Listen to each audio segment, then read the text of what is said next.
Darul कज़ा committee Bhilai Durg ने किया इल्जास आम प्रोग्राम। शरीयत कानून को लेकर दी गई जानकारियां।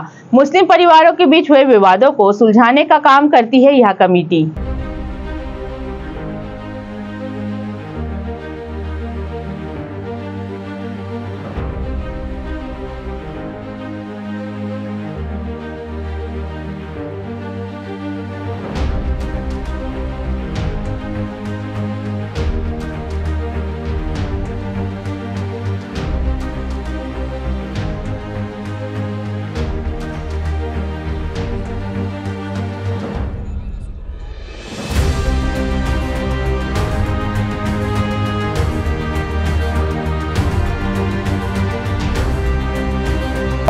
आज का प्रोग्राम ये है कि all India Muslim personal law board की तरफ से पूरे मुल्क में मुख्तलिफ जगहों पर दारुल क़ज़ा कायम होता है। दारुल क़ज़ा का मतलब है कि जो फैमिली मैटर्स होते हैं, मियाँ बीवी के इख्तलाफात हैं, मसाइल हैं, उनको बिठा के हल करने के लिए एक सिस्टम गोया बोर्ड ने शुरू किया है।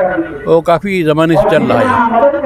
उससे ये होता है कि जो हमारी अदालतों का बोझ भी कम होता है, खुद अपने माहौल में बैठ करके दोनों को समझाया जाता है, मसाइल को हल किया जाता है। तो यहाँ पर 3 साल पहले ये काम शुरू हुआ था और इन 3 सालों में अच्छे खासे मामलात आए जो हल हुए, लोग खुश हैं। तो आज के प्रोग्राम का मकसद ही कि लोग यहाँ जानें कि ये काम है यहाँ हो रहा है, तो उसमें लोग रुजू हों।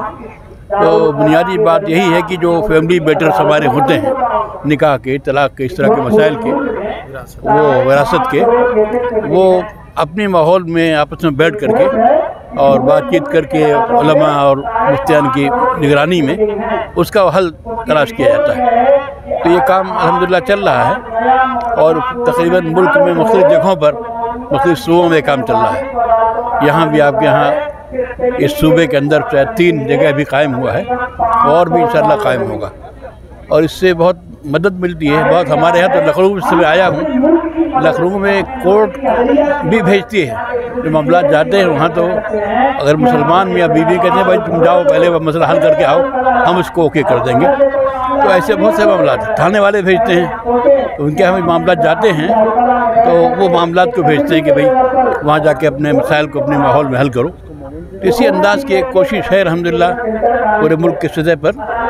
और ये मामला सुप्रीम कोर्ट में कभी गया था, किसी ने केस किया था, सुप्रीम कोर्ट ने पूरी समाअत की, तमाम दलाइल सुने और ये कहा कि बड़ी अच्छी कोशिश है ये मामलात को हल करने की आपस में बैठ के लोगों के साथ। इसलिए कि जो बोझ है हमारी अदालतों पर इतना ज़्यादा है कि इस बोझ को कम करने के लिए जो भी कोशिश हो किसी कम्युनिटी में अपने मसाइल को हल करने की, वो बहुत अच्छी खुशामदीद की बात है। तो उसी सिलसिले की कड़ी है गोया दारुल क़ज़ा तो यहाँ कायम हो चुका है 3 साल पहले और काम हो रहा है। तो उसी के याद दिलाने के लिए कि भाई क्या कारगुजारी है और क्या फ़ायदा इसका सिस्टम का है, जैसे काउंसलिंग सेंटर होते हैं उस अंदाज की चीज़ ये है, आप समझिए। जी तारुफ बता देंगे अपना सर जी। तारुफ आपका दारुल क़ज़ा आपका तारुफ मेरा तारुफ ये है कि जो दारुल क़ज़ा कमेटी है all India Muslim personal law board की, उसका मैं कन्वीनर हूँ।